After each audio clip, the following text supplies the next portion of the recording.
Olá, meu povo! Sejam bem-vindos a mais um episódio do Uai Podcast Goiás, o podcast que é a cara do nosso estado. Eu me chamo Débora Evelyn e hoje, amiga, vamos iniciar nossa sabatina, que é uma sabatina, não é? A gente foge um pouco do jornalismo tradicional, né? Pois é, amiga, nossa sabatina um pouquinho diferente, com os candidatos a deputado estadual. Nosso candidato hoje é o si mesmo, que já foi vereador, já foi deputado, já ocupou várias comissões em ministérios, turismo, Minas, energia, já passou pela FEComércio também, como diretor de relações institucionais, né? Tem uma bagagem muito extensa, então eu vou deixar ele mesmo se apresentar, porque senão eu vou ficar aqui falando o dia todo. Bem-vindo. Obrigado. Prazer estar aqui com vocês, fazer esse bate-papo aqui no AI. E vamos ver o que que sai aí de bacana, o que que a gente vai discorrendo aí para ter essa conversa aí com os ouvintes de vocês aqui do AI. Mas um prazer estar com vocês. Esse mês, e nós sempre começamos, eu sei que é uma sabatina meio diferente, mas eu sempre gosto de perguntar para o nosso convidado para falar um pouquinho sobre a sua história, para o pessoal entender de onde que veio o Cimeison, onde que surgiu esse feeling político do Cimeison. Falo assim, Débora, que a minha trajetória política, ela foi muito inusitada, assim, porque eu nunca planejei isso. De fato, eu sou uma pessoa que gosto muito de planejar as coisas na minha vida, sempre planejo muito, mas essa foi uma área na minha vida que eu não planejei ser político, estar na política, e isso foi acontecendo de uma forma muito natural, digo assim, até aleatória, né? Porque eu me lembro, a época, eu comecei a trabalhar muito novo, desde os 14 anos eu trabalho, e até hoje, né? Mas eu sempre fui do privado, a minha origem é o privado, era lojista na época, e o meu pai era muito amigo do ex-prefeito, ex-governador Iris Rezende. E amigos, assim, de conviver, de estar na casa. Uhum. E o Iris, ele teve uma ascensão política muito forte em Goiás, mas ele teve um momento de queda também, que ele perdeu a eleição para governador, depois perdeu para senador, então ele teve um momento de baixa, né, na Sim. vida pública dele. E foi nesse momento que o meu pai fez parte de um grupo que começou a ir atrás do IR, já tinha um tempo que ele estava fora, para voltar como candidato a prefeito. Na época, o prefeito era o Pedro Wilson, né? E o meu pai fez parte de um grupo que começou a incentivar o Iris Rezende a voltar. E aí, quando o Iris Rezende decidiu voltar, foi quando meu pai me pediu, falou assim, mesmo, o Iris está voltando, vai ser candidato a prefeito, e você podia ajudar lá na campanha dele. Eu falei, pai, eu não sei mexer com isso, eu não sei nada de política, não é minha praia.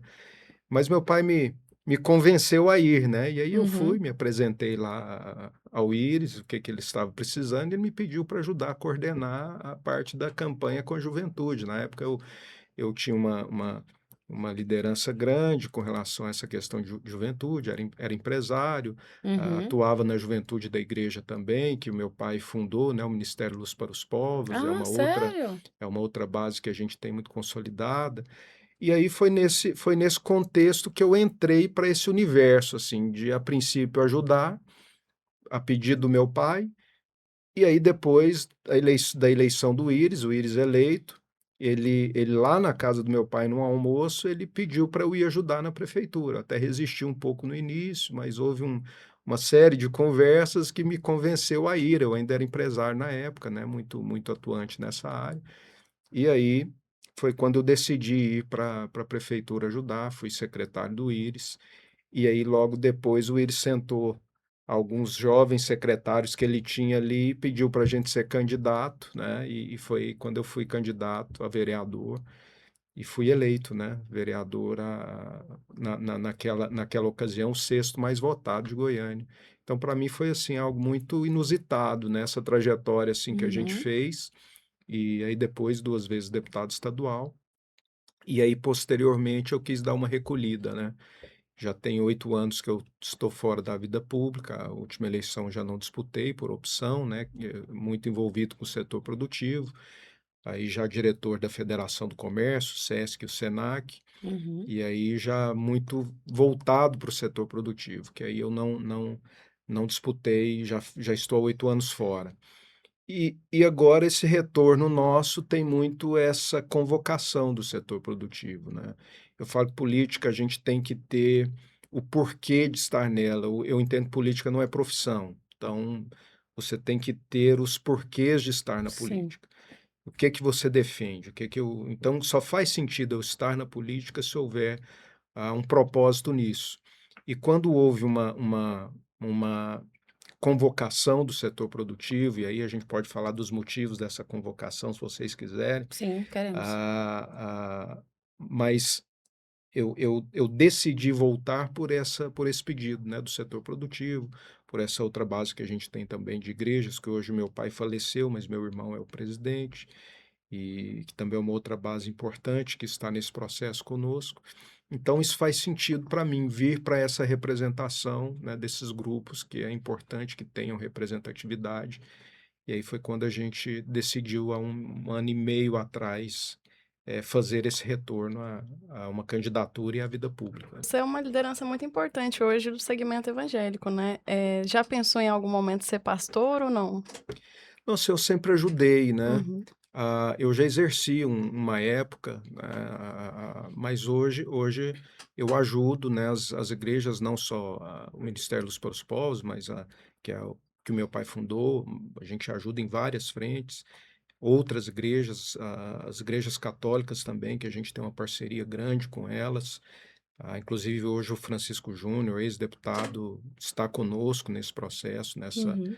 nessa eleição que é muito vinculado às igrejas católicas também, que são parceiras importantes nós, que a gente tem ajudado, principalmente nessa questão social das igrejas, a gente tem uma atuação muito forte nisso, em parceria com elas, e eu creio que a gente faz um belo trabalho juntos aí, estado afora, né, que tem sido muito bacana, e eu tenho muita responsabilidade, assim, no que com relação a quem eu represento, né? Que são segmentos religiosos, empresarial, que precisa de uma boa representatividade, precisa ter uma voz atuante e uma voz que tenha o compromisso de debater e defender grandes temas. Eu acho que isso é muito importante na política e isso está muito em falta hoje, né? Nós estamos vivendo um tempo de muita narrativa, muita confusão, muita briga e pouca entrega. Então, isso nos preocupa muito e preocupa muito o setor produtivo, né? Porque nós precisamos de políticas mais efetivas, discutir temas que são relevantes, que não têm sido discutidos no país. Isso nos preocupa e por isso o setor produtivo, o sistema comércio no Brasil está entendendo que precisa levantar representantes políticos para fazer discussões que precisam ser feitas e que não estão sendo feitas. E por essas preocupações é que eu me convenço a cada dia que é necessário esse retorno, porque essa sempre foi uma preocupação muito grande minha com relação à atuação política, que é fazer exercer uma política de entrega. Eu falo que a política tem que ter duas coisas. Eu falo isso para as pessoas. Vocês precisam se preocupar muito mais com as entregas do que com carimbo na testa da pessoa. Hoje nós vivemos um tempo que as pessoas estão muito preocupadas com carimbo. Qual é o carimbo que você tem? É o da esquerda, é o da direita? Se você é de direita, você não vale nada. Se você é de esquerda, eu não converso com você. E fica e o que está sendo exigido hoje da classe política não é as entregas, é o carimbo. E isso é muito preocupante.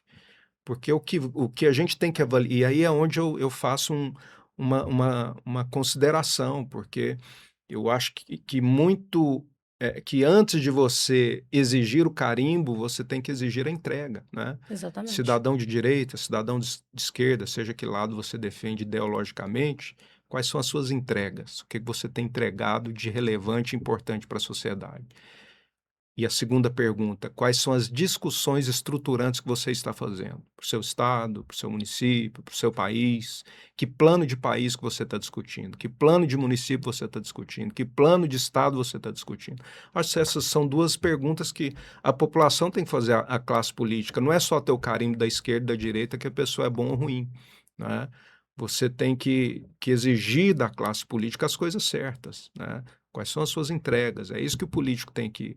Não e nós estamos aceitando hoje esse cenário de narrativas. Eu falo que a narrativa é a parte mais fácil de fazer na vida pública, né? Então, não é narrativa. Para vocês terem ideia, eu estava há 15 dias numa cidade de São Simão de Goiás. Nós temos um grupo importante lá, um secretário que nos apoia, e ele me falando, olha, o deputado federal mais votado aqui nunca veio aqui, nunca pisou na cidade, nunca entregou um parafuso na cidade. É o marketing. E foi o mais votado. Por quê? Levanta a Porque a bandeira. população está aceitando esse tipo de político, que não entrega nada, que não tem discussão relevante nenhuma, mas defende ideologias. Sim. Ideologias são pautas fáceis, são pautas que não exigem entrega, são pautas que não exigem compromisso social, são pautas que exigem narrativas. Então, tudo bem defender ideologias, o que você acredita, está tudo certo, mas é muito mais do que isso. A política, nós brasileiros, via de regra, nós estamos aceitando esse discurso. O que é que os políticos estão nos entregando hoje? Olha, eu vou te entregar essas pautas ideológicas, vocês vão ficar brigando aqui com elas. Enquanto isso, nós vamos ficando tranquilo aqui. Não precisamos discutir o país, não precisamos discutir os estados, os municípios, fica aí brigando sociedade, porque aí a gente fica dividido aqui embaixo, né? E isso é o que está acontecendo com o Brasil hoje. Exatamente isso, né? Para quem É. acompanha a Lego, Câmara de Goiânia, Câmara É. Federal, Não, todo exato. dia, é terrível. É confusão, é Terrível. briga. Terrível. Cadê as entregas? Sim, é sempre. Ah, gente, é da igreja, tenho que votar no Bolsonaro.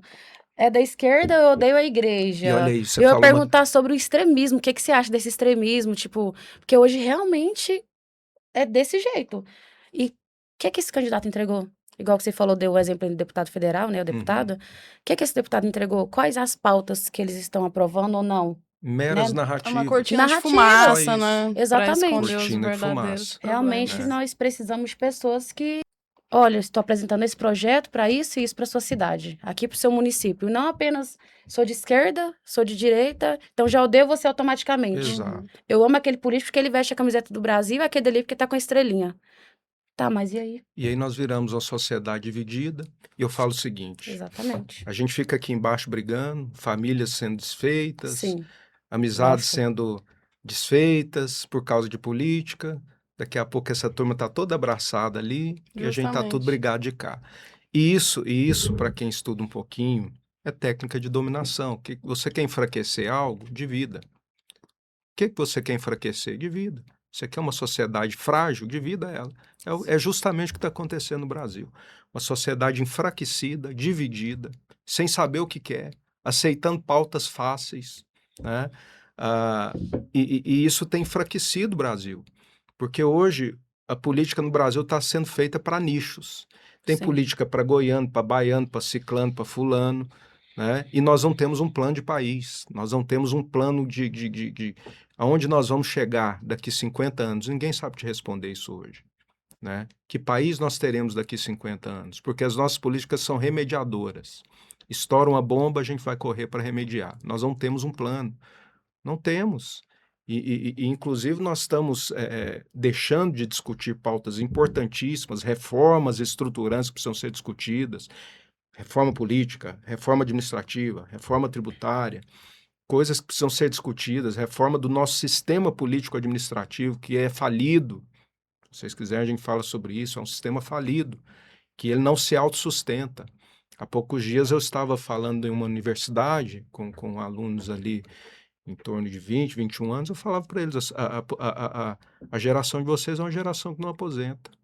Vocês vão ter que achar outros caminhos, porque não se discute isso hoje. São temas estruturantes que não estão sendo discutidos. Por quê? Porque a sociedade está sendo ludibriada com essas pautas ideológicas, brigando, Supérfluos, né? arrumando. E isso não vai mudar nada do país. Vai mesmo. Não vai mudar. O que vai mudar o país é a mudança da estrutura política administrativa. E essa não tem sido discutida. E o político não quer discutir essas pautas. Por quê? Porque elas são difíceis, são técnicas, são impopulares em alguns momentos, né? E o político está entendendo que essas pautas ele não precisa discutir.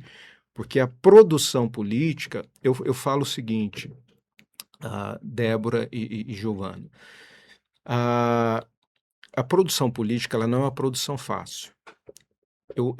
Quando eu vejo político fazendo discurso fácil, eu já saio fora dele porque é populista. O discurso político não é um discurso fácil. A produção política não é fácil. Vou citar exemplo aqui para vocês. Quando eu fui deputado, eu discuti algumas pautas difíceis. em momentos que o Estado precisava de discussões estruturantes. Vou citar um exemplo aqui. Quando o Estado estava vivendo um momento de crise energética, na transição da CELG, aquela coisa, foi nesse momento que eu assumi a Comissão de Minas e Energia, a presidência dela. Sim. E eu me lembro quando eu assumi a presidência da comissão, em uma coletiva, a imprensa, uma jornalista, que eu não me lembro o nome, me perguntou como que você vai discutir a crise energética do Estado. Eu falei, eu não vou discutir crise, não vou gastar energia fazendo discurso de crise. Eu vou gastar energia buscando soluções. Então, o que eu vou discutir são as soluções para esse setor.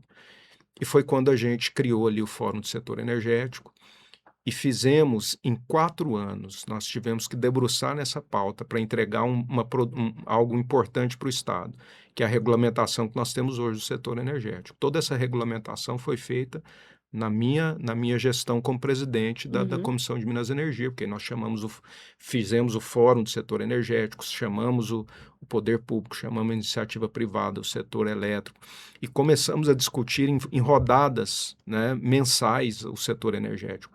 E foi nesse contexto que nós conseguimos entregar uma regulamentação para fazer a complementação da nossa rede com as matrizes de fontes renováveis. Isso não existia em Goiás. Para você ter uma ideia, não existia energia fotovoltaica solar em Goiás. Né? E foi através dessas discussões, dessa regulamentação, que nós conseguimos trazer esse cenário para que o Estado tivesse uma matriz complementada de forma limpa e sustentável, que é o que nós temos hoje. Hoje você anda no estado de Goiás, você vai encontrar essas fontes em tudo que é canto, em fazendas produzindo essas energias, a indústria, comércio, casas, né? Então, isso foi possível por causa dessa regulamentação. E isso deu um trabalho danado. Foram 4 anos discutindo uma pauta, mas foi entregue, né?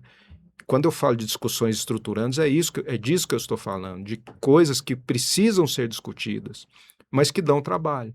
Por que o político não está? Que político hoje pega uma pauta para discutir 4 anos, uma pauta só? Não tem, não pega. Sim, nem um ano. Isso é verdade. Porque o político está entendendo que hoje ele faz política. Eu acho que por isso é importante esses espaços para a gente conversar, para conscientizar as pessoas, porque o político hoje está entendendo que ele não precisa mais defender uma pauta estruturante. O que ele precisa fazer? Falar mal da gestão anterior, falar que vai fazer diferente, continuar os programas. O problema é a gestão anterior e eu amo essa bandeira. Levanta essa bandeira. Não, pronto. E outra coisa. Não tem um plano continuado. Discursos ideológicos, narrativas, né? Questões que não exigem entrega, não exigem técnica, né? Não exigem estudo. Então, são pautas fáceis. O político está entendendo que hoje, como que ele faz política? Ele pega um celular, aí ele xinga ali meia dúzia de gente, ele cria uma confusão. Faz o corte. Ele faz uma presepada qualquer, ou uma dancinha ali, que seja. E, gente, nós estamos comprando isso. E o pior é isso, a sociedade está comprando esse político. Né? Então, o político está entendendo, isso funciona, está funcionando, eu estou sendo eleito assim, então para que eu vou ficar gastando 2, 3 anos numa pauta importante se eu posso pegar um celular aqui, em 30 segundos faço uma presepada. Foi o deputado federal mais votado de Goiás, então, assim, né? Pois é, por que vai mudar esse cenário, né? Então, por isso que eu falo, eu não acredito que essa mudança vai acontecer da classe política, porque para eles é fácil, é muito melhor manter assim. É muito mais fácil fazer política tendo que fazer uma presepada aqui do celular do que ter que ficar discutindo pauta técnica importante para o país, que exige estudo, que exige debruçar, exige chamar a sociedade organizada para conversar, para achar soluções. E isso é difícil fazer. E isso, muitas vezes, o político entende que isso não dá resultado eleitoral, porque, infelizmente, a sociedade não acompanha muito isso, a produção política, né? Acompanha essas pautas fáceis, que é mais fácil de entender e tal. Então, o político está entendendo isso. Para que eu vou ficar aqui gastando tempo, discutindo estrutura de país, se eu posso pegar aqui no celular, faço uma presepada, xingo meia dúzia de gente, isso está funcionando? Então, eu acredito que essa mudança tem que partir da população, uma população consciente, uma população que entende que a política não é só narrativa, a política não é só pautas ideológicas. Política exige entrega, política exige discussões relevantes. Exatamente. Por isso que eu falo isso para as pessoas. Se você quer apoiar alguém, faça 2 perguntas e um exercício. Pergunte, quais são as entregas que você está fazendo? Entregas importantes. O que você está entregando para a sua sociedade? A segunda, quais são as pautas estruturantes que você está discutindo com o seu mandato. Não é pauta ideológica, não. Tá tudo bem ele defender as pautas ideológicas dele, cada um defende o que acredita. Mas não é só isso. Fora as pautas ideológicas, tira isso, faz um parêntese. Quais as questões estruturantes de país, de estado e município você está fazendo? Segunda pergunta. E um exercício. Entra lá no Google, no Facebook, no chat GPT, qualquer coisa dessas aí digital, e faça a pesquisa da vida da pessoa. Eu falo para as pessoas, façam isso comigo, meu nome é tão único, né, que você vai digitar ali si mesmo, tudo que sair é meu mesmo. Faça a sua pesquisa, veja se você se identifica com as defesas que eu faço, veja se Exatamente. você se identifica com as ideias que eu defendo e com as entregas que eu faço. Se eu estiver sendo coerente no que eu falo aqui, e eu falo isso para vocês, façam isso. Se o que eu estou falando para vocês for coerente com o que vocês pesquisarem, me ajude, vamos caminhar, vamos remar esse barco junto. Então, eu falo isso muito para a sociedade, né? Faça sua pesquisa, faça suas perguntas sobre mim, porque eu acho que é essa conscientização que nós temos que fazer das pessoas. O brasileiro, ele tá, a Giovana citou uma colocação, cortina de fumaça. Nós estamos perdidos nessa cortina de fumaça e nós não estamos conseguindo cobrar da classe política o que de fato eles precisam fazer, que são as discussões, as reformas. Que reformas nós precisamos fazer? Eu pergunto para a sociedade, que reformas importantes o país precisa fazer? A Exatamente. sociedade precisa saber responder isso. E não sabe, via de regra não sabe. Não sabe. Se eu perguntar para vocês hoje que reformas importantes o Brasil precisa, por quê? Essas coisas a sociedade não sabe, está tão perdida nessas pautas pequenas, tão apegadas a elas, que elas não sabem cobrar do político que realmente precisa ser cobrado. E eu sempre falo aqui, esse mês, eles não. Realmente, gente, o povo não pesquisa, não acredita. Eu sempre falo, gente, não acredite em corte, só em corte de Instagram. Pesquise, entre no portal da transparência, veja o que o candidato está fazendo também. Não só, postou ali, tô abraçando. Pesquise realmente, porque assim, cortina de fumaça. O pessoal postou, nossa, confio cegamente no que a pessoa tá falando. Não é assim que funcionam as coisas. E realmente só vai começar a mudar quando o povo abrir os olhos e começar a pesquisar. Nossa, olha, eu tô contra esse projeto aqui que eu não gosto, que eu acho que não foi legal. Nossa, esse daqui, legal, o que ele fez? Então, realmente, agora sim, a pergunta é: quais são suas propostas estruturantes? Por que a população tem que votar em você novamente? E por que o setor produtivo pediu para você voltar? Vamos lá, vamos por partes, né? 5 perguntas Porque em são uma só. várias perguntas em uma só. Só real. isso aí dá um podcast à parte, né? Mas vamos lá. Quando você eu vou começar da última para eu tentar fazer uma Eu já esqueci tudo. uma colocação memória mais, boa? uma colocação mais. Você vai, Agora pode falar a cortina de fumaça que você falou lá atrás. você vai me cobrando se eu deixar de responder alguma. Mas vamos começar por essa convocação do setor produtivo. O que acontece? Nós estamos vivendo, como a gente já discorreu bem aqui, nós estamos vivendo um momento muito difícil para quem empreende no Brasil. O que acontece? Nós temos hoje no Brasil a maior carga tributária do mundo, com a nova reforma tributária. Isso já é por si só, já é um peso imenso, né? Nós temos a maior burocracia do mundo e nós estamos num colapso da mão de obra. Hoje a coisa mais difícil que tem é uma contratação com carteira assinada. Muito. Né? Então, o ambiente empreendedor do país está sumindo. E isso é muito preocupante. Porque a pessoa hoje tem um dinheiro para investir. Ela vai para esse manicômio tributário que é o país, para essa dificuldade que é empreender, ou ela vai preferir deixar o dinheiro dela ali especulando em juros e tal? É lógico que ela vai, nesse ambiente que nós estamos vivendo, né, é muito melhor você deixar o dinheiro ali quietinho do que arriscar ele num cenário que você não sabe o que vai dar. Eu falo, há poucos dias nós estávamos, eu vou citar o nome aqui porque ele não pediu reserva, nós estávamos com o dono daquela rede Coco Bambu, de restaurantes. E ele falando, olha, eu estou com um projeto pronto para Goiás, para abrir uma nova loja em Goiânia, mas eu não consigo, eu abortei esse projeto porque não consigo mão de obra, não consigo contratar. Tá? Então a gente vai vendo que o cenário empreendedor, quem quer avançar, está tendo sérias dificuldades, ou não consegue a mão de obra, ou não consegue vencer a burocracia, ou não consegue pagar a carga tributária. Então, esse ambiente empreendedor está sumindo, isso vai colapsando a economia. Isso a longo prazo já está acontecendo, é uma situação extremamente preocupante. Nós estamos, o setor produtivo está muito preocupado com isso. E, além disso, nós temos sofrido ingerências do poder público, principalmente o sistema S, porque o setor produtivo tem os seus S's, que é a parte social e a Sim. parte de qualificação de cada federação. No nosso caso, Federação do Comércio, nós temos o SESC, que é o nosso braço social, e temos o SENAC, que é o nosso braço de qualificação. Então, o sistema S ele tem sido muito atacado pelos governos que entram, entra governo, sai governo, eles tiram recursos nossos. E isso é um absurdo, porque o recurso do sistema S é um recurso 100% privado. Ele não faz parte do orçamento público, ele é privado.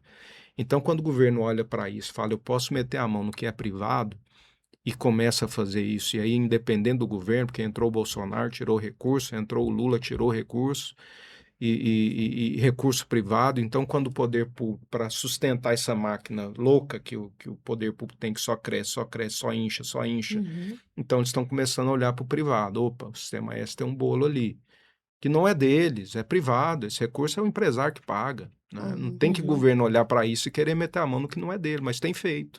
Isso tem incomodado profundamente o setor produtivo, e foi nesse contexto que a confederação, né, entendeu que, peraí, nós precisamos estancar isso. Então, a confederação, junto com as federações, e aí é um movimento nacional, começou a entender que nós precisamos fazer representantes políticos. Para vocês terem ideia, a Federação do Comércio é uma entidade de 80 anos, né? Nós nunca entramos em um pleito eleitoral, mas estamos entendendo que não tem como ficar de fora, porque nós estamos sendo agredidos nesse campo político e estamos vendo isso do lado de fora. Então, a gente fica fazendo baixo-assinado, fazendo movimentos de fora e o pau quebrando lá dentro, tirando recursos nossos, toda hora uma lei que nos prejudica, e isso gerou essa necessidade de entrar para um campo que nós há pouco tempo imaginávamos que não seria necessário, mas entendemos que hoje é necessário. Então, esse retorno meu tem muito a ver com essa convocação, aí, te respondendo a pergunta, do porquê disso, né, desse retorno. E quando eu falo de pautas estruturantes, né, que você também perguntou, que pautas são essas, e eu sempre sou muito preocupado com essas questões e quero aqui, inclusive, tentar ser didático nessa explicação para vocês entenderem algumas questões, porque é importante a população entender isso. Eu falo que o Brasil ele precisa ser reformado, são muitas reformas que precisam ser feitas. Mas tem 3 reformas que são as mães de todas as outras. O Brasil ele precisa ser, se você for olhar para o nosso sistema político administrativo, a gente pode falar de reforma do judiciário, reforma previdenciária, que é extremamente necessária, que ninguém está falando sobre isso. São uma série de reformas que precisam ser feitas, mas tem 3 que são fundamentais, porque uma depende da outra e as outras reformas menores precisam dessa. Primeira grande reforma que o país precisa fazer, reforma política. Aí você me pergunta por quê? E eu gosto de fazer essas conversas porque quando a gente fala de reformas, a sociedade não entende muito bem isso. E eu falo que é esse tipo de discussão que o político tem que fazer com a sociedade. Porque a sociedade tem que entender o que ela quer, o momento que o país está passando, por que nós precisamos de reformas profundas no país, por que o nosso sistema político-administrativo ele é falido, né? E a sociedade precisa entender isso. Por que a gente precisa de ter uma reforma política, que é a mãe de todas as outras? Por quê? Aí eu respondo para você. Por que nós precisamos de uma reforma política? O Brasil é um país que tem no nosso sistema político em torno de 50 partidos.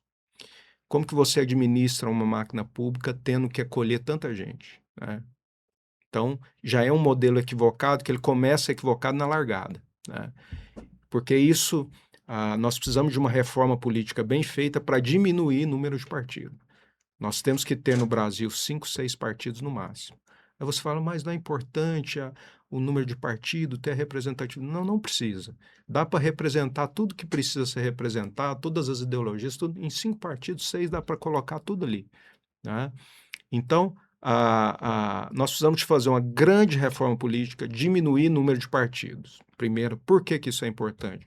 Porque essa reforma possibilita fazer a segunda grande reforma que o país precisa, que é a reforma administrativa. O que é a reforma administrativa? Reforma de enxugar a máquina, de enxugar a estrutura pública.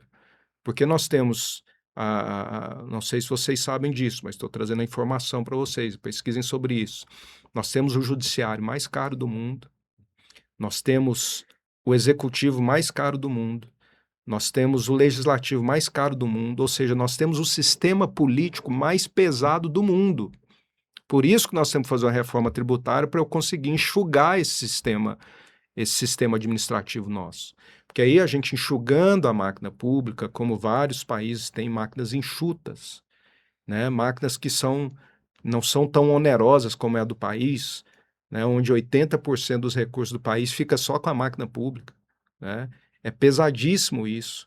Então, nós que somos cidadãos, pagamos uma carga tributária altíssima, e aí é por isso que nós temos a carga tributária tão alta, porque nós temos que sustentar uma máquina que é insustentável e que só cresce, né? Então, entenda essa dinâmica, reforma política para diminuir o número de partido, para eu conseguir fazer uma reforma administrativa para uma máquina mais enxuta, para eu conseguir fazer uma outra reforma que eu falo que são as três estruturantes, a reforma tributária, não essa que foi feita, porque essa foi feita para aumentar o encargo, mas uma reforma tributária que desonere o setor produtivo para que o país possa crescer e produzir. Si mesmo para deputado federal. Né? Não, eu estou discutindo, porque uma coisa tem ligação com a outra. Então, voltar essas discussões, eu falo que essas são discussões que a classe política tem que travar e tem que levar isso para a sociedade. Quando eu falo que a classe política está nos entregando pautas fáceis, é porque é isso que está acontecendo hoje, porque o dia que a sociedade tiver esse entendimento que nós precisamos mudar o nosso sistema político-administrativo e exigir da classe política fazer essas discussões, aí eu creio que as coisas vão acontecer. Porque a política ela funciona eu falo que a política é reativa. Se a sociedade está aceitando pautas fáceis, a política vai ficar com essas pautas fáceis. Mas se a sociedade começar a exigir da classe política as pautas relevantes, estruturantes, cidadão, discuta uma reforma política, cidadão, discute uma reforma tributária que desonere o país, porque não dá mais para a gente ter a maior carga tributária do mundo e ficar aceitando isso, porque nós acabamos de aprovar uma reforma tributária que nós batemos nas portas dos políticos e eles se negaram a fazer essas discussões com o setor produtivo. Então, o dia que a sociedade, tiver esse entendimento, que não é só isso, ficar aceitando essas pautinhas aí, né, e de fato começar a ter um entendimento do que o país precisa e começar a pressionar nisso, eu creio que a mudança vai vir por aí. E aí, respondendo a sua terceira pergunta, né, por que as pessoas devem votar em mim, quais são as questões que a gente discute, né, e eu falo o seguinte, por isso que eu falo que é importante as pessoas fazerem essa pesquisa nossa, porque as pessoas não precisam ficar apegadas naquilo que eu vou discutir lá na frente, mas no que eu já discuto hoje, no que a gente já entrega hoje, né?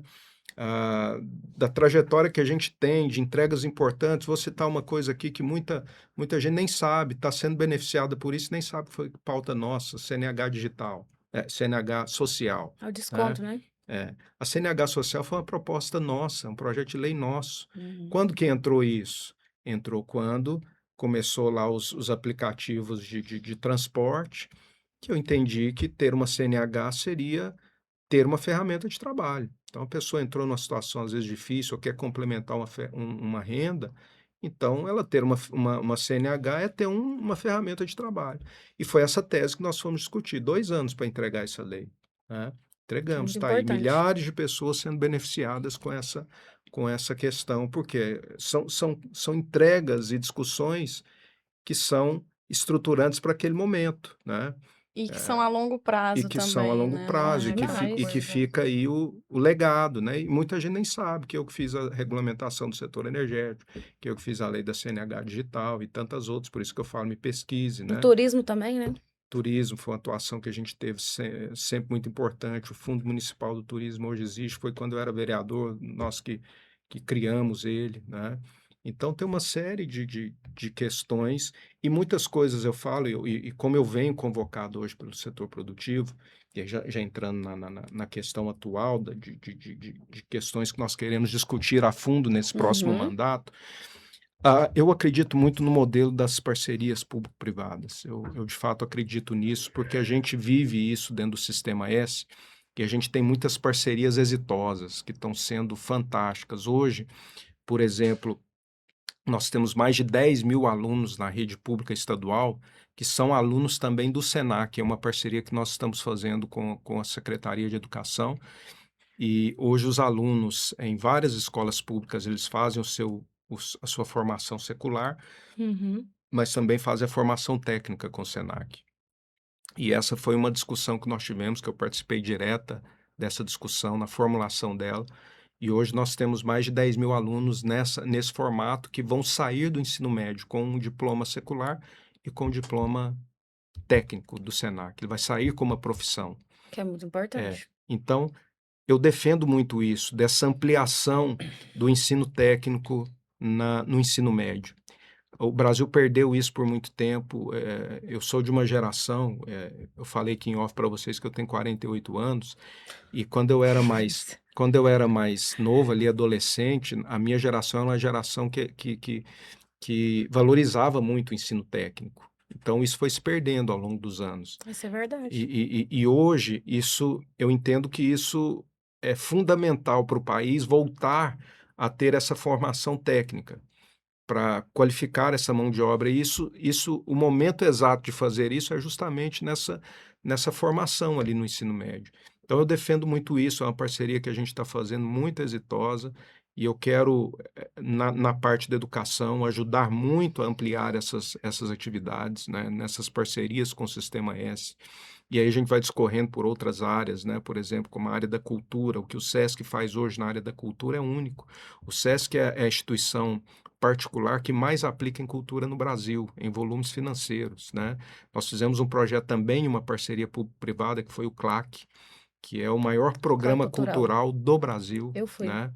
Você participou dele, é um programa do SESC, que foi criado dentro do SESC, na época da pandemia, que nós fizemos parte dessa concepção, criamos esse programa para atender o artista ali no momento da pandemia, e isso ganhou uma proporção tão grande, né, que o governo olhou isso, quis fazer parceria. O ano passado nós aplicamos juntos, né, SESC e governo, 26 milhões em cultura, que foi muito relevante, né, dando palco ao artista goiano, e não só a música, Sim. mas todas as expressões culturais, e eu quero ampliar muito isso também em parceria com o Sistema S, então é Isso uma foi área que muito a bom, gente... inclusive, o CLAC. um projeto fantástico. Essa parte esportiva que eu falo que eu quero muito potencializar aquilo que o SESC faz em parceria com o poder público. E quero usar muito as minhas emendas para isso, para a gente potencializar essas ações. Por exemplo, na área do esporte, nós temos feito muitas parcerias hoje com entidades sociais. Nós fizemos laboratórios em alguns projetos que foram fantásticos. Muitos deles a gente chegou a aumentar 10 vezes mais o atendimento com parcerias. Como que são essas parcerias? O SESC entra com a sua expertise, entra com os seus profissionais, entram com a parte material, usando uma estrutura que já existe de uma instituição social. E aí nós levamos essas escolinhas de iniciação esportiva para os bairros. Nós temos várias dessas. Eu estava há pouco tempo em uma ali da região norte, que tinha 50 alunos, né? Tá tendo no meu Instagram, quem quiser, chama daqui a pouco vou lembrar o nome. Qual o nome dessa? Mas é um projeto que tinha 50 alunos, né? E com a entrada do SESC passou a atender 500 alunos, né? Então, a gente potencializa muito isso em uma área que eu acredito muito, que a juventude, ela precisa, principalmente ali criança e adolescente, precisa se envolver com o esporte, Porque o esporte ele ensina princípios que são de vida, independente se ali a pessoa vai ser atleta ou não, mas o esporte ensina princípios que são fundamentais, te ensina resiliência, lidar com a vitória, com a derrota, ensina a lidar com as pessoas, te abre uma possibilidade de socialização, te ensina a lidar com a adversidade. Então, são princípios que a gente vai enfrentar na vida. Então, eu falo que a formação esportiva ela é uma formação de vida, não necessariamente para a pessoa ser um atleta. Então, eu acredito muito nessas questões, por isso nós fomos fazer essas parcerias, que hoje já temos várias dessas, e eu quero também, com o mandato, potencializar muito isso, canalizar emendas e recursos para a gente efetivar mais dessas parcerias. Então, assim, em várias áreas de atuação que a gente já faz hoje, eu quero ampliar muito isso dentro desse próximo mandato aí, porque na minha época o deputado não tinha emenda parlamentar, né? E hoje tem. Então, eu quero ter mais essa ferramenta para usar da forma para atender lá na ponta, né? Em Sim, projetos como sim. esse que eu citei. Então, isso para mim vai ser um passo muito importante assim nessa atuação nossa que eu quero potencializar muito. Desses 3 pilares, é muito importante, igual essa parte que você falou de enxugar a máquina, até não precisa nem tão longe não, até mesmo lá na Lego, que tem 5.000 comissionados, É maior que também muita cidade por aí. literalmente, então assim, precisa realmente enxugar a máquina em todos os sentidos, né, não só em questão dos Exatamente. políticos, E mas dessa parte dos comissionados também. sim. E eu queria muito falar também sobre uma questão que eu acho importante, antes que eu esqueça, que é a energia. Como ele foi presidente, né, da Comissão de Minas e Energia, citou a questão da crise energética, a gente vive ainda essa crise, né? Talvez até um pouco mais piorado.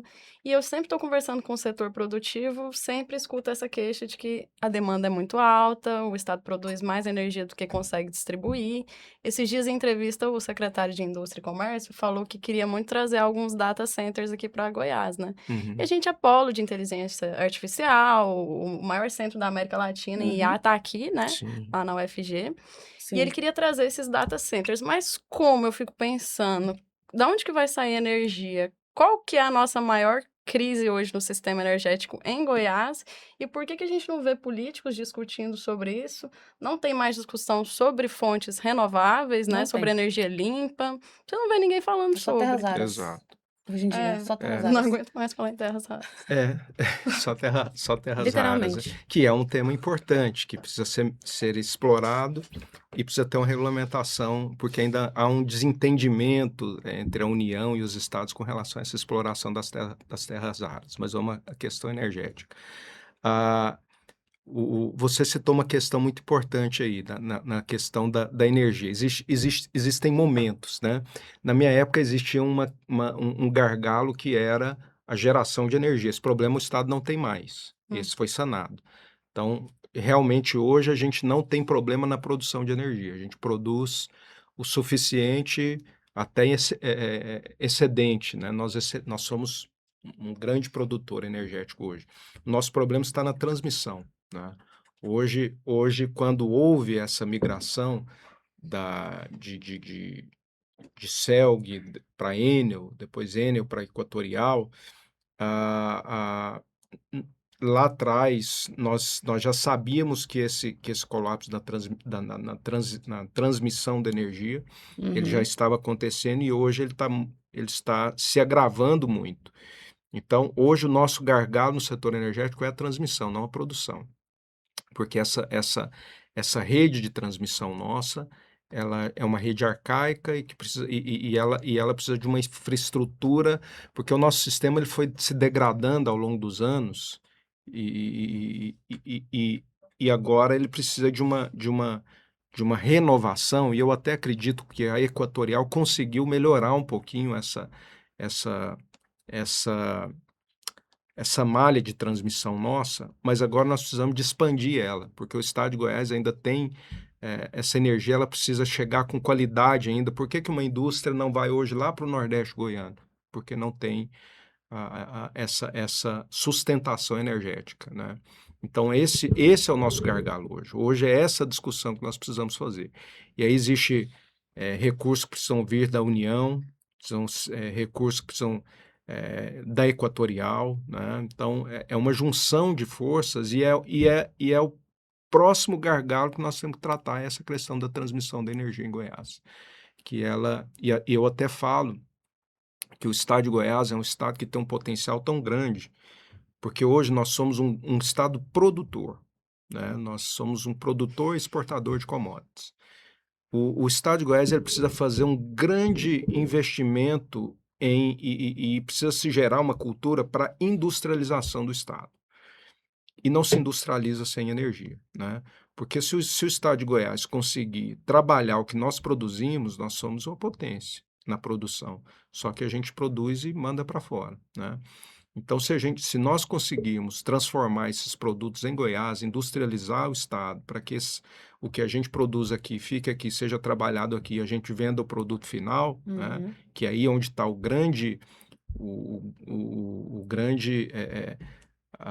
a grande produção de riqueza está aí, né? Está nessa transformação, né, do produto, na industrialização. Então, eu acredito que esse potencial, se o Estado, produtor que o Estado tem, se a gente industrializar, a gente se torna uma grande potência. Só que para isso nós precisamos resolver essa questão da transmissão, porque você não consegue ter um Estado produtor com uma industrialização tão localizada como nós temos. Hoje, via de regra, nosso grande parque industrial está na região metropolitana, Anápolis, alguma coisa em Rio Verde, enfim, na região sudoeste, mas essa distribuição do parque energético ela tem que ser melhor feita, né? E isso tendo uma boa transmissão de energia. Falar um pouco sobre o governo também, né? O governo Caiado. Você acha que ele errou em alguma coisa? Você acha que teve que melhorar? Você acha que o Daniel deve continuar o mesmo nicho dele ou fazer algo diferente? Qual que é a sua opinião Olha, sobre? se eu for falar para você com relação ao que eu enxergo de muito positivo no governo Caiado, acho que tem 2 pontos que são muito relevantes. Primeiro, o equilíbrio fiscal, né? Isso é muito importante para o Estado. Isso é algo que, de fato, nós podemos ressaltar que o equilíbrio fiscal foi um trabalho importante do governo. E a outra área é a parte de segurança, que de fato hoje nós temos uma sensação de segurança. Pode até se discutir a forma como ela foi feita, mas hoje existe uma sensação de segurança e o estado de Goiás é um estado muito mais seguro dentro da federação, né, no Brasil. Há poucos dias eu estava em São Paulo em uma conferência e eu fui sair do hotel e quando eu estava saindo do hotel, eu estava falando no celular, o segurança do hotel falou, não saia com o celular na mão. Então são coisas que a gente em Goiânia, a gente é mais tranquilo, a gente sai na rua, a gente fala com o nosso celular, Sim. tá tranquilo. Então, em plena Paulista, eu fui sair do hotel, falei, não faça isso. Põe o celular, esconda o celular. Então, a gente não está acostumado com essas coisas, né? Então, isso é um outro fator importante. E com relação ao Daniel, eu creio que o Daniel, ele vai se provar muito agora, né? Então, eu acredito que o Daniel, ele pode ser uma grande revelação, assim, na questão da gestão. Eu conheço o Daniel, nós começamos juntos, né? Eu fui vereador com o Daniel, fui deputado estadual com o Daniel. Na época que eu comecei, ele também estava começando lá com o Íris, a gente se encontrava muito. Então, eu conheço o Daniel, assim, de conviver com ele, e eu acredito que ele tem boas intenções, só que o mundo não vive de boas intenções, né? Vamos ver isso na prática agora. Exatamente. Então, agora ele é o governador, né? E eu acredito que ele vai se destacar, né? Avaliar o poder do Daniel de gestão, isso eu não consigo fazer isso ainda. Eu acredito que ele vai ser um grande gestor, porque ele tem tudo para isso. Ele está numa máquina organizada, ele tem ali um certo conforto com relação à questão da administrabilidade no que a Assembleia dá hoje ao governo. Então, acho que ele está num cenário para poder fazer um bom trabalho, e eu acredito que ele fará. Pelo que eu conheço do Daniel, acho que ele fará um bom trabalho, eu acredito nisso. Entendi. E aí, escalas... Mas só puxando o gancho, e se o Marconi ganhar o Wilder? Olha, não, sim, A gente não pode nunca trabalhar só com ganhar, né? Exato. Eu acredito que o cenário político ele ainda não é um cenário consolidado. Sim, exatamente. Agora é que ele começa a se consolidar, né? porque eu falo que existem muitas variáveis que podem influenciar no processo político. Quando a gente olha ah, rasamente o processo, o que que a gente percebe? Hoje, o Daniel tem a maior estrutura política, Sim. né? Então, ele tem lá 90% das prefeituras com ele. Então, a parte política, administrativa, está muito com o governo. E isso faz muita diferença numa eleição. A máquina, as prefeituras, né? E isso faz muita diferença. Agora, existem cenários. Por exemplo, o Marconi, ele não está nessa estrutura política, ele não tem essa estrutura que o Daniel tem, mas ele tem Um uma sonho. história, ele tem um sonho, tem uma Tem. história. Eu gosto muito dele, tá? E tem E os muito, policiais É. também, os militares tem também. tem muita gente que ainda que olha para o Marconi e entende que é um caminho ainda viável, né? E como isso vai acontecer no processo eleitoral, porque agora que as pessoas começam a entender que está no Sim, processo eleitoral, então ela sim. começa a ir buscando essa identificação. Então, na largada, é óbvio que o Daniel está bem consolidado com relação à estrutura de governo. Como que vai ser a performance do Marconi nesse convencimento? Acho que o Marconi está numa trajetória de recuperar esse legado dele, Sim, essa história verdade. dele, que vamos ver como que vai ser mas é muito habilidoso, ninguém pode negar que o Marconi politicamente tem muita habilidade. E aí tem um outro fator, que é o Wilder, que na verdade não é o fator Wilder, é o fator bolsonarismo. Que é o da extrema, né? Porque o bolsonarismo ele é um fenômeno no Brasil. Quando eu falo fenômeno, aí a gente pode discutir a questão se é algo viável para o Brasil ou não, se é bom ou ruim, aí isso é outra coisa. Mas que é um fenômeno quando eu falo do fenômeno na transferência de voto, eu falo que o bolsonarismo é o movimento que mais transfere voto. Não tem outro movimento. Eu nunca conheci um movimento que transfere tanto voto como o bolsonarismo. Porque o bolsonarismo independe de quem é a pessoa. Então aqui nós já não está falando do Wilder, a gente está falando do bolsonarismo. E o bolsonarismo ele vota unido. O Fred quase virou prefeito de Sim. Goiânia, né? Então não é o nome, não é o Fred, não é o Wilder, é o bolsonarismo. Esse bolsonarismo, como que ele vai estar na eleição? Ele vai estar forte, ele vai ter a mesma proporção que teve na eleição passada, eu acho que já nem tanto, mas isso a gente vai ver agora no processo, né?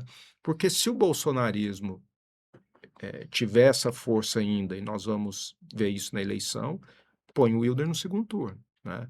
Então acho que é um cenário que ainda é um cenário que tem variáveis que pode influenciar, e acho que o principal fator que pode mudar esse processo em Goiás é como que vai ser essa evolução do bolsonarismo, como que vai ser isso, porque esse para mim pode ser o fator mais que pode mais mexer no cenário hoje, porque isso afunila muito em qualquer nome, pode ser essa caneta aqui, ó.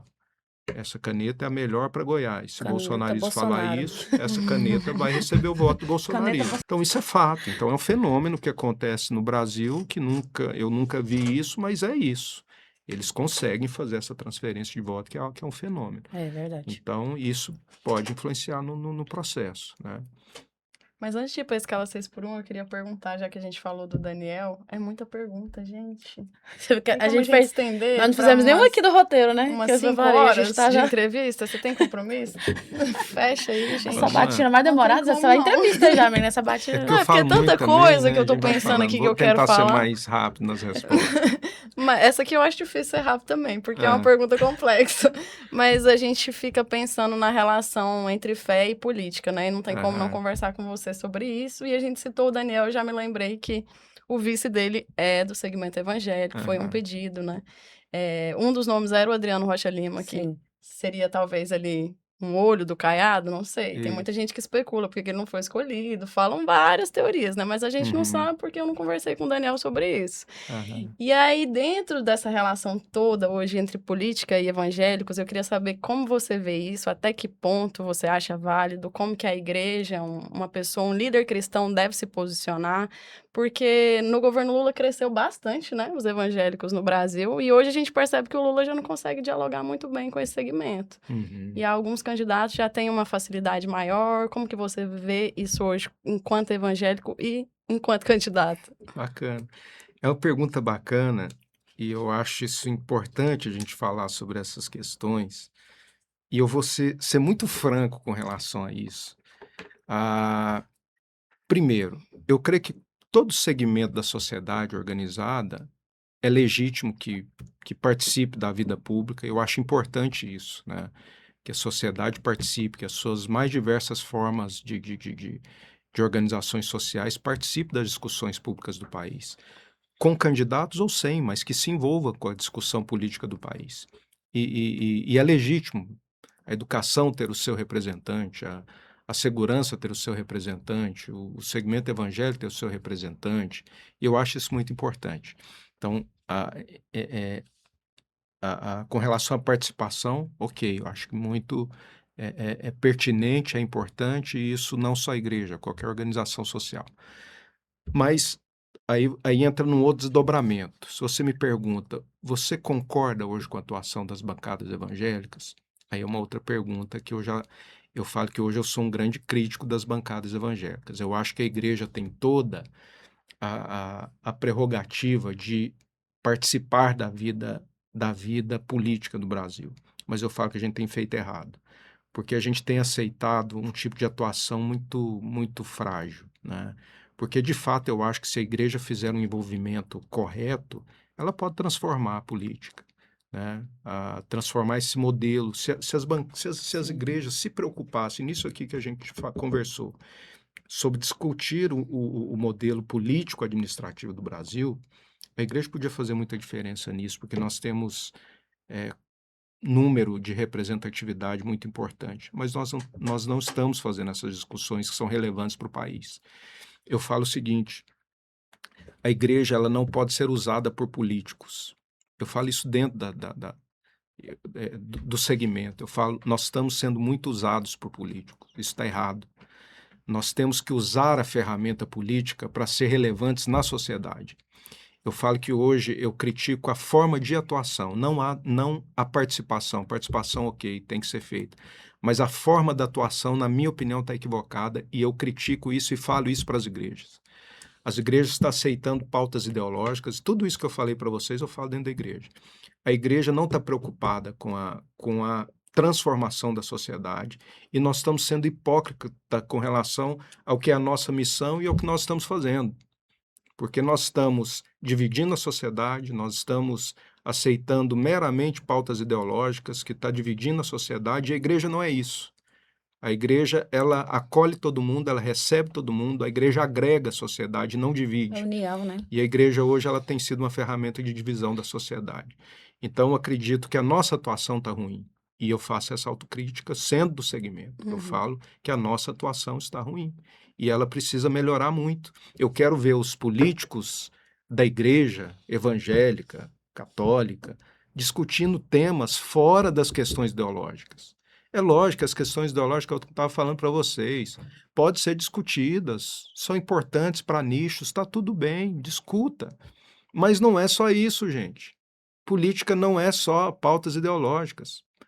Então, o que eu falo e que eu cobro das bancadas evangélicas, vamos discutir a estrutura de país, de estado, de município. Nós não estamos fazendo isso.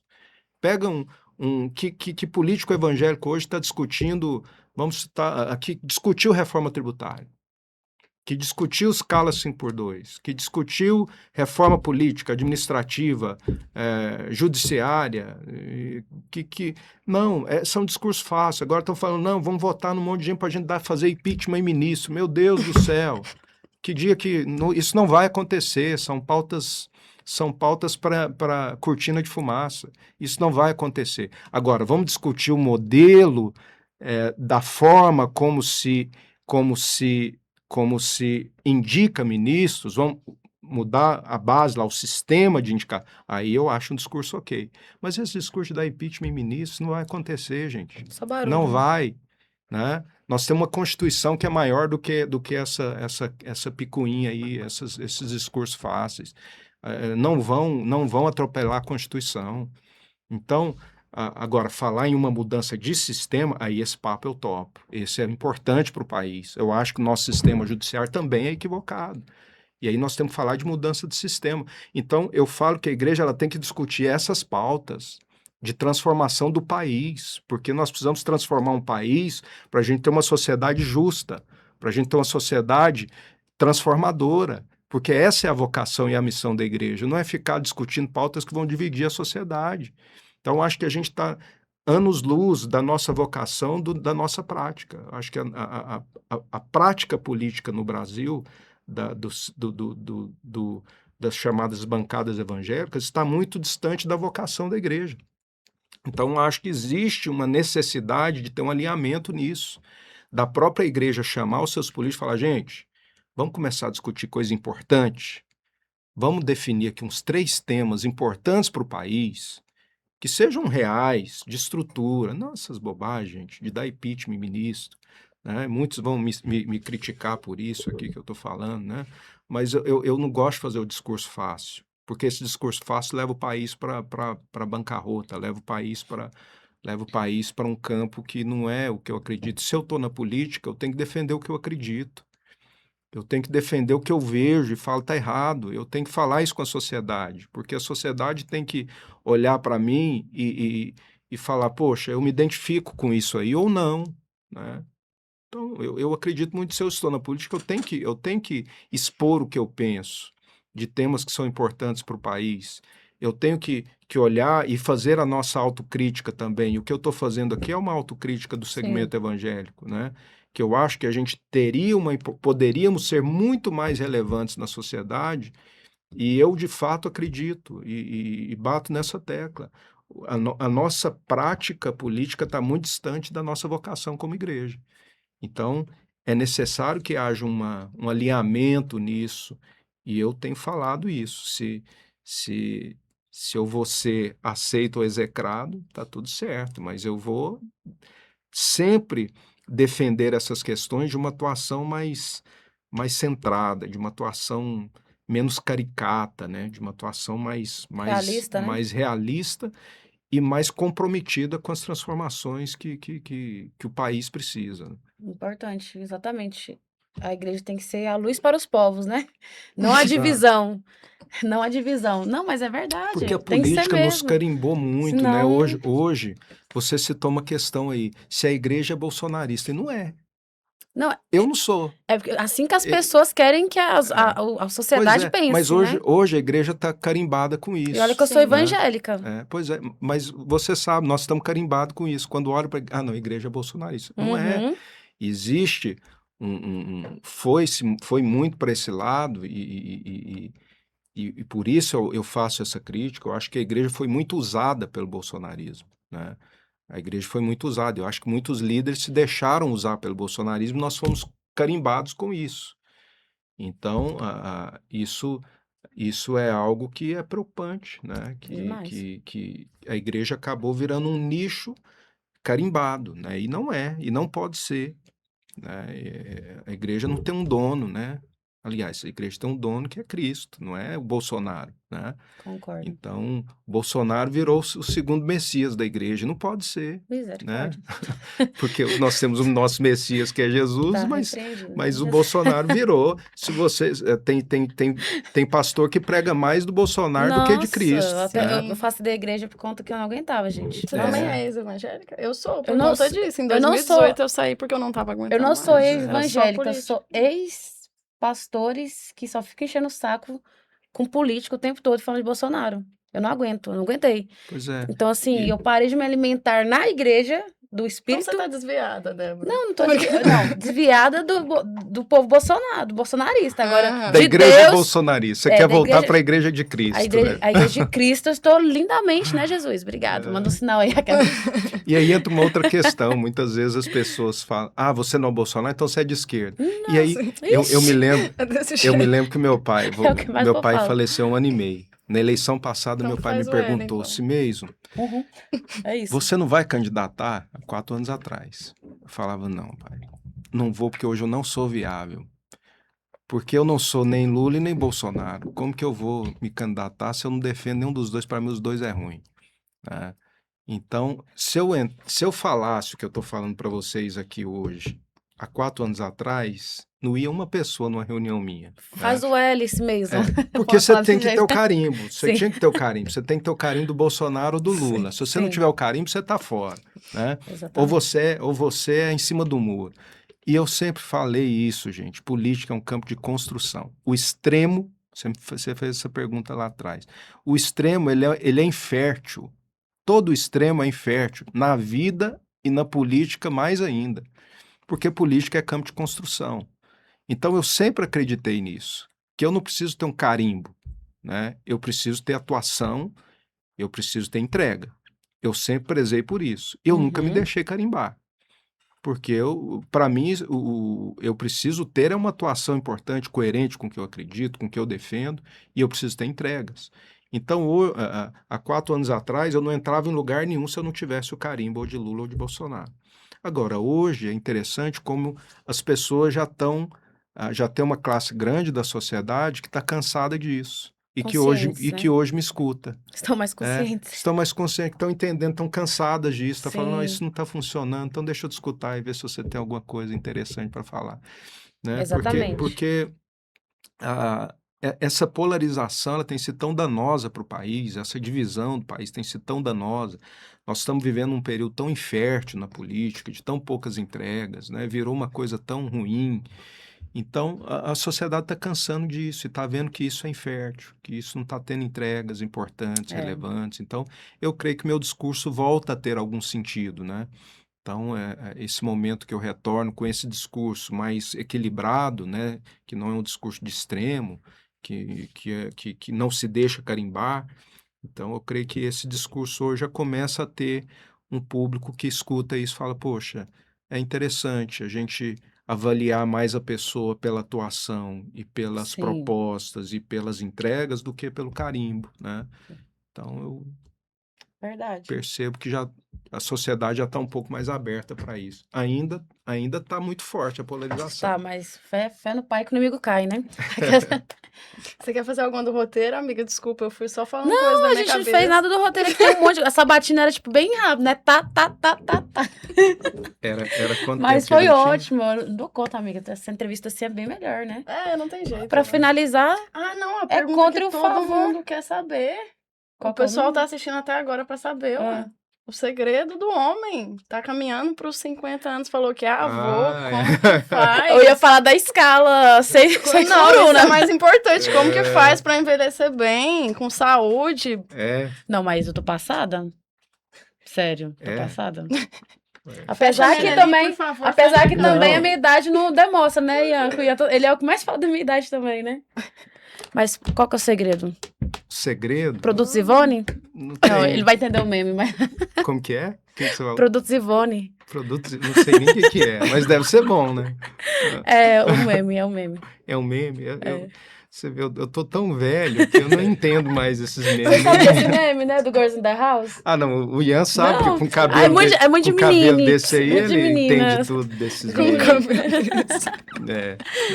Mas assim, é o quê? Você não passa raiva, é cuidar da pele, é cuidar do corpo, da mente? Ou é algum produto específico que você usa? Não quer ser desumilde, quer falar, minha filha, é genética. Se vocês nasceram assim, Problema de vocês. Não, assim, interessante. Meu pai faleceu com 78 anos e eu não tinha uma ruga, né? Eu até tenho mais que ele, assim. Meu pai tinha a testa lisinha, não tinha... Acho que é meio por aí mesmo, é Uhum. genética mesmo, não faço nada específico assim, não. A gente procura ter uma vida saudável, né? Minha esposa é personal, também põe pra malhar quase todo arrasou. dia. Então tá aí o tá aí o segredo. segredo, da Eu esposa. tomei fora tomei fora da academia, né? Já tem uns 6 meses que eu não tô. Mas tenho minha filhinha que tá me renovando aí também no dia a dia, assim, que tem sido uma experiência muito bacana. Depois de tanto tempo ser pai de novo, né? E isso tá me trazendo uma reenergização, assim, bem bacana. Eu tô com uma nenenzinha de um ano em casa e tem sido muito bacana. Isso ela tem me dado muita força, assim. Até porque eu passei por 2 perdas muito difíceis, né? Eu perdi o Sim. meu pai e meu filho em 1 ano filho, e né? meio, assim. Tem 1 ano e Sim. meio. Meu pai 1 ano e meio e meu filho há 5 meses atrás. Uhum, sim. Então, assim, ela, além de me renovar, assim, ela me dá muita força para superar essas perdas, assim, também, né? Mulheres, Então, né? é isso. As As mulheres mulheres estão iluminando a vida dos homens. tem me ajudado aí a... Sempre nós, né? Sempre nós, sempre as mulheres, né? Vocês são fundamentais. Pra finalizar, eu quero saber qual que é a opinião dele sobre a escala 6 por 1. Vamos lá. Que eu acho que você é a favor. Vocês gostam Eu acho que você é a de favor. tema polêmico? Sim, eu entendo o seguinte, e eu falo isso com muita tranquilidade. Perguntar, você é a favor da escala 5x2? Eu seria muito incoerente falar que eu sou contrário a uma escala que eu acredito que é importante para a saúde, para o trabalhador. Sim, claro. Então, se você me perguntar grosso modo, você é favorável? Sou. Agora, eu sou contrário à forma como está sendo feita a discussão e o descompromisso do governo com relação a quem vai cumprir a escala 5x2. Porque eu falo o seguinte, 76% da economia do Brasil ela é feita pelo micro e pelo pequeno empreendedor. Uhum. É o que está fazendo ali para sobreviver. E esse é o que vai ter muita dificuldade na adaptação da escala 5x2. Então, eu sou favorável, mas eu entendo que o governo tem que fazer a parte dele. O governo tem que desonerar, porque como que o governo acaba de entregar uma reforma tributária que aumenta a carga tributária desse empresário e agora dá uma escala 5x2 para ele, sem fazer a parte do governo. Então, eu acho que a discussão, eu sou a favor, porém acho que a discussão está sendo feita de uma forma errada. Então, eu sou a favor da escala 5x2, mas o governo tem que fazer a parte dele, que é desonerar principalmente o pequeno e o micro. Esse que vai ter a maior. Como que seria isso? Porque o grande, desonerar ele com relação à carga tributária, desonerar ele com relação aos tributos com funcionário. Entendi. Porque ele vai ter que contratar um a mais. Sim. Para ele contratar um a mais, isso vai gerar um custo para o país. Em um momento onde contratar está muito difícil. Então, isso vai gerar um impasse, né? Então, para ele conseguir contratar um a mais, ele tem que conseguir ter um custo que ele consiga arcar com isso. Para não perder tanto, né? Exato. Então, o governo tem que entrar com a parte dele desonerando de impostos, desonerando os tributos com relação à contratação de um funcionário. Então, tem que haver um compromisso do governo, vamos aplicar a escala 5x2, mas eu vou fazer a minha parte. O que o governo está fazendo? Eu vou fazer uma graça aqui com o seu chapéu, tá? E aí você cumpre aí, eu vou fazer os compromissos, você cumpre. Você quer empresário, você se vira, né? Então é muito fácil eu falar, vou dar uma festa ali hoje à noite, e essa festa vai ter lá um banquete maravilhoso, vocês vão para lá, tá? Ian, você que vai pagar a festa, tá?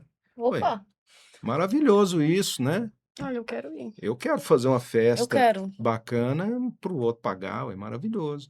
É isso que o governo está fazendo. Vou dar uma festa aqui num período eleitoral, vou fazer uma graça aqui num período eleitoral. Sempre no período eleitoral. Que todo mundo né? quer, eu quero. Todos, né? A escala 5x2, você não quer? Eu quero. Eu quero agora, 0%. Agora não é essa discussão de quem quer. Não é essa discussão de quem quer. Nós temos uma economia que a base dela é do micro e do pequeno. Como que esse pessoal vai fazer? Então, governo, faça a sua parte. Você vai dar a festa, mas você vai entrar pelo menos com a bebida ali, ou com, né, uma parte você vai, você vai arcar. Então, que o governo não está fazendo isso, né? Ele está fazendo a lei, está propondo a escala para os outros pagar, para o empresário, para o empreendedor pagar.